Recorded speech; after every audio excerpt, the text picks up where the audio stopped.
Well, hello, my YouTube fellas and gals. So, if you're first time to my channel, hi, my name is Tammy. I own a bookstore, Minna's Bookstore and More. It's on Facebook.com, or I have an email, tammysmakeuptreats@gmail.com. If you're interested in any of these books, you can order from me, or you can look them up on your Kindles and Nooks. If you're interested, I like to read the synopsises so you know what the books are about. And I also leave the name and the ISBN number below. Or you can look them up by the name and the author if they have no ISBN numbers. At the end of every month, I do a clean out. So these books will only be here for the entire month. All you have to do is email me with the lot number or the name and the title of the book. And there we go. So with that, we will start with book number 1. This is Remember When, Nora Roberts, J.D. Robb, same author. And this is what it's about. Oh, sorry. The copyright on this is 2003. This is what the book looks like. And I like to let you know the copyright number so you know when it was actually released. And this is what the book's about.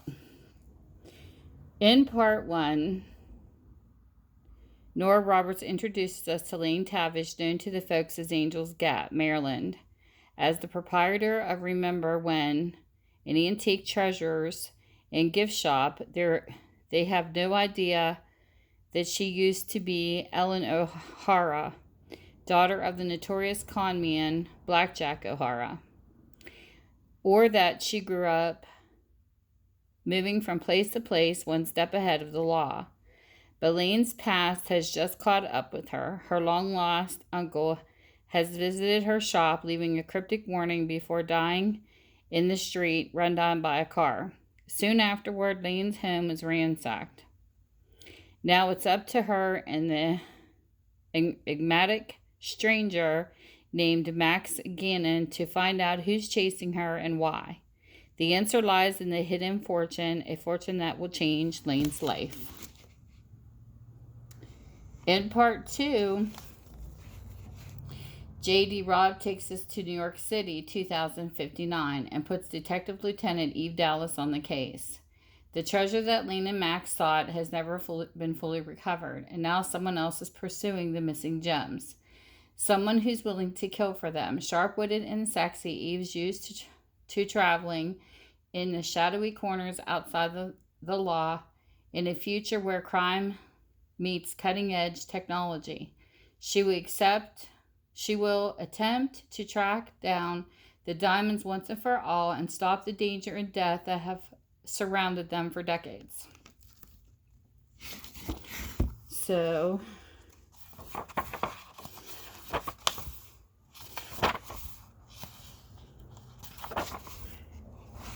I believe you have part 1 and part 2 in this book, is what that means. Because it says part 1 and part 2. So there is book number 1. So book number 2, we have Mary Higgins Clark, No Place Like Home. This is a 2005 copyright. This is what the book looks like.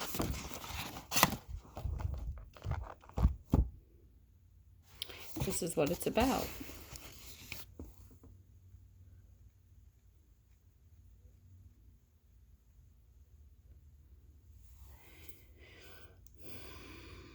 In a riveting new thriller from America's Queen of Suspense, a young woman is snared into returning to a place she had wanted to leave behind forever, her childhood home. There at the age of 10, Liza Barton had shot her mother, trying desperately to protect her from the estranged stepfather, Ted Cartwright, despite his claim that the shooting was a deliberate act. The juvenile court ruled the death an accident. Many people, however, agreed with Cartwright, and the tabloids compared her to the infamous murderess Lizzie Borden, pointing even to the similarity of their names. To erase Liza's past, her adoptive parents changed her name to Celia. At age 28, a successful interior designer in Manhattan, she marries a childless 60-year-old widower, Lawrence Foster, and they have a son. Before their marriage, she reveals to him her true identity. 2 years later, on his deathbed, he makes her swear never to tell anyone so that their son Jack will not carry the stigma of her past. 2 years later, Celia is happily married. Her peace of mind is shattered when her new husband, Alex Nolan, surprises her with a gift. The house in Midland, New Jersey, where she killed her mother. On the day they move in, they find the words, "Little Lizzie's Place, Beware," painted on the lawn, splotches of red paint all over the house, and a skull and crossbones carved into the door. More and more, there are signs that someone in the community knows Celia's true identity. When Georgetown Grove, the real estate agent who sold the house to Alex, is brutally murdered, and Celia is the first on the crime scene, she becomes a suspect. As Celia fights to prove her innocence, she is not aware that she and her son Jack are now targets of a killer. That sounds intense. So that's book number 2. Book number 3, we have Envy by Sandra Brown. This is a 2008 copyright. That's what the book looks like.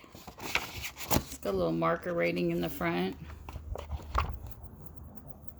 And this is what it says.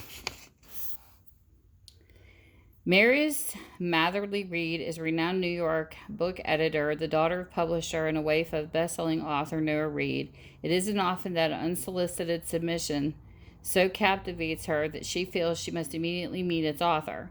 But Maris has just received a tantalizing partial manuscript submitted by a writer identified only as PME and the return address of the obscure island off of Georgia coast. PME's blockbuster potential and perhaps something else compels Maris to search for him. On an eerie ruined cotton plantation, she finds Parker Evans, a man determined to conceal his identity as well as his past.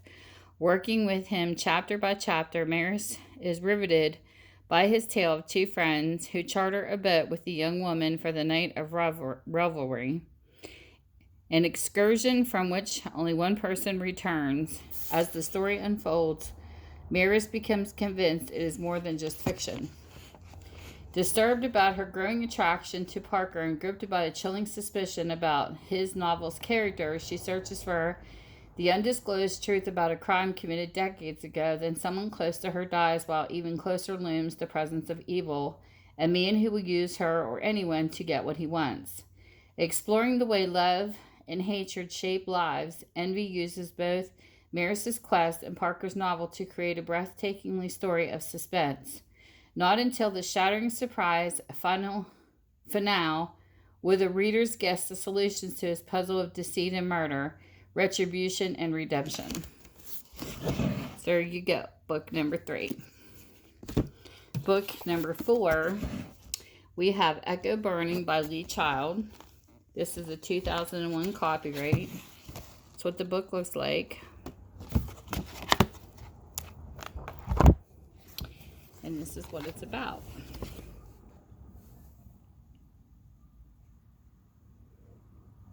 In Echo Burning, Reacher is hitching through the heat of West Texas and getting desperate for a ride. At 65, close to 250 pounds, scruffy and unshaven, he is nobody's idea of a low-risk passenger.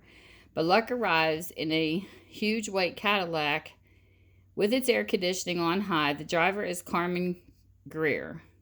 She's a good-looking young woman with a beautiful little girl, and she has quite a story to tell. She married into the wrong family. They're a bitter and miserly clan, and they made her life hell. Now her monster of a husband is due out of prison. She needs help, and she needs it now. You have to look at it from my point of view. Please, Reacher. I've been through it all a million times. I've been from A to B to C, all the way to Z. I've examined all the options, and this is the only way. But I'm not crazy or cold-blooded. This is the only conclusion, I promise you. She has nowhere left to turn. Reacher is her last hope, but what she wants could get them both killed. With his latest, most electrifying novel, Lee Child takes us into the heart of evil, into the darkened rooms of a family's hidden crimes and secrets, a lonely place that will soon burn bright with the flames of long-delayed justice. Book number 4. That sounds interesting. Book number 5. We have The Burden of Proof by Scott Turow, and this is a 1990 novel. And this is what it looks like.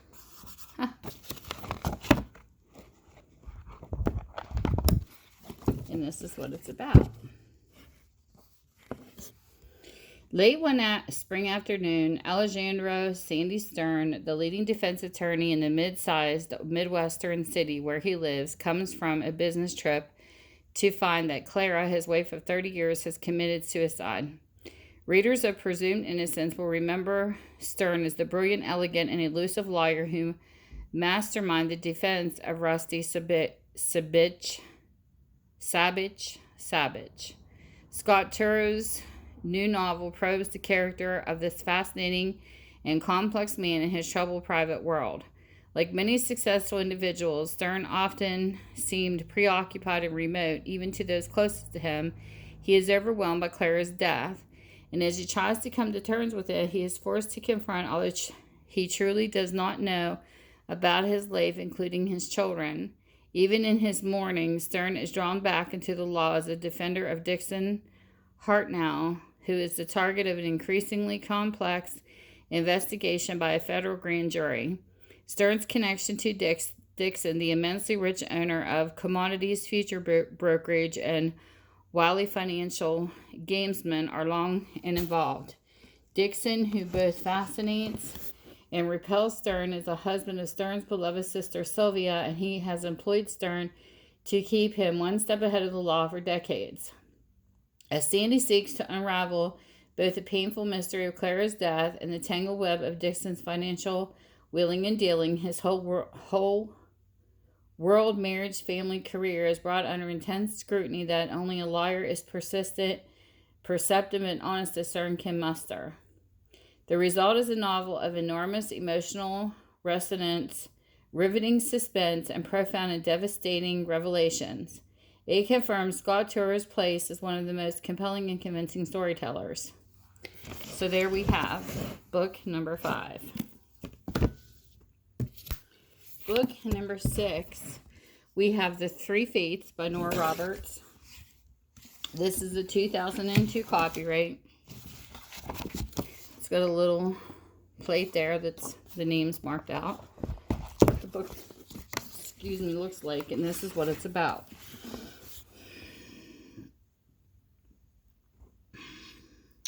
She was shimmering silver, small enough to fit in the palm of his hand. He took possession of her on impulse, never knowing that she was more than just a trinket who might fetch a pretty price in a pawn shop at the next port. Then a thunderous explosion rocked the ship, and in mere minutes, so many fates were changed. When the Louisiana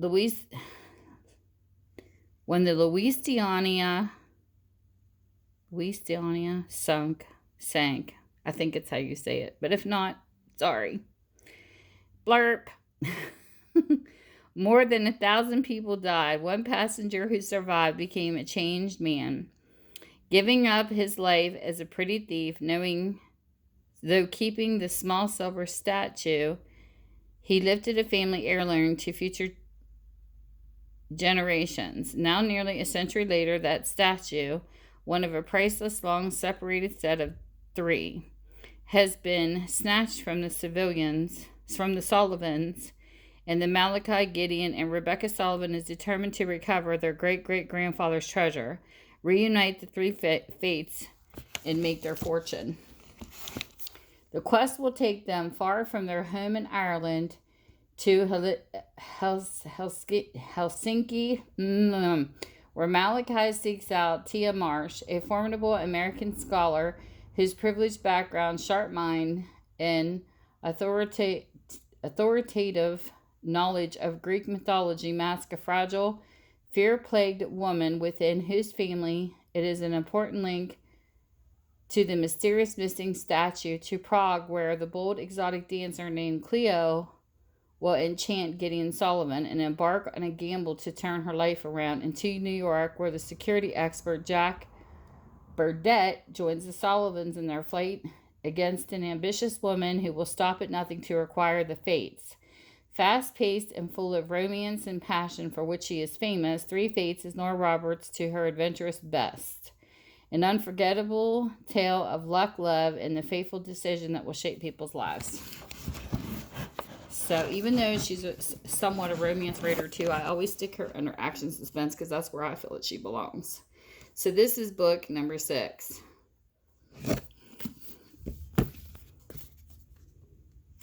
Book number 7 is Nora Roberts again. This is Survivor in Death, which is AKA J.D. Robb.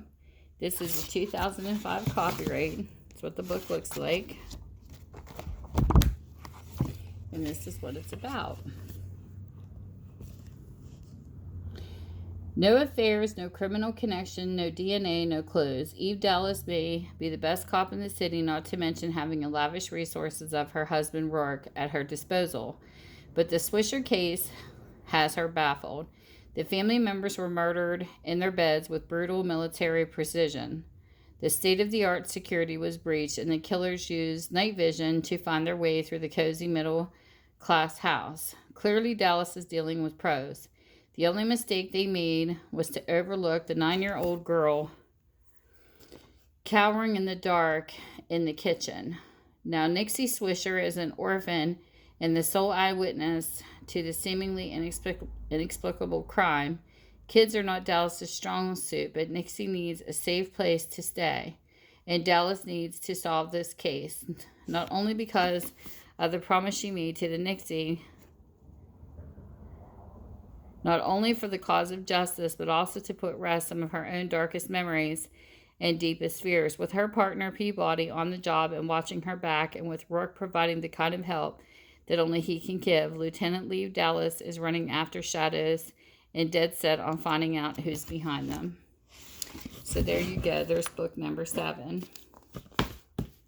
Book number 8, we have Deceptions on His Mind by Elizabeth George. This is a 1997. This is what the book looks like. This is the inside cover, which is really cool. I like when there's pictures on the inside. And this is what it's about. Bedford Linez is a dying sea town on the coast of Essex, but when a member of the town's small but grown Asian community is found dead near the beach, the sleepy town ignites, intrigued by the involvement of her London neighbor, Talmola Azar, in what appears to be a racial conflagration. Detective Sergeant Barbara Havers arranges to have herself assigned to the investigation. But this is one case Barbara Havers must solve without her longtime partner, Detective Inspector Thomas Linley. Havers must probe not only the mind of a murderer and the case very close to her own heart, but also the terrible price people pay for deceiving others and themselves. So there we have book number 8. Book number 9 is A Certain Justice by P.D. James. This is a 1977 copyright. That's what the book looks like. And this is what it's about. It begins dramatically enough with the trial for murder. The distinguished criminal lawyer Venetia Aldridge is defending Gary Ashe on charges of having brutally killed his aunt. For Aldridge, the trial is mainly a test for her courtroom skills, one more opportunity to succeed, and she does. But now murder is in the air. The next victim will be Aldridge herself, stabbed to death at her desk in her chambers in the Middle Temple, a blood-stained wig on her head. Enter Commander Adam DeGleish and his team, who struggle to investigate and understand the shocking events, cannot halt the spiral into more horrors, more murders. A Certain Justice is P.D. James at her strongest, and her first foray into the strange, closed world of law courts and the London legal community. She has created a fascinating tale of interwoven passion and terror. As each character leaps into an unforgettable life, as each scene draws us forward into a new complexities of plot, she proves yet again that no other writer can match her skill in combining excitement of the classic detective story with the richness of the fine novel. But its subtle portrayal portrayal of morality and human behavior, a certain justice will stand alongside devices and desires. And A Taste of Death is one of P.D. James' more important, accomplished, and entertaining works. So there you go. Book number 9.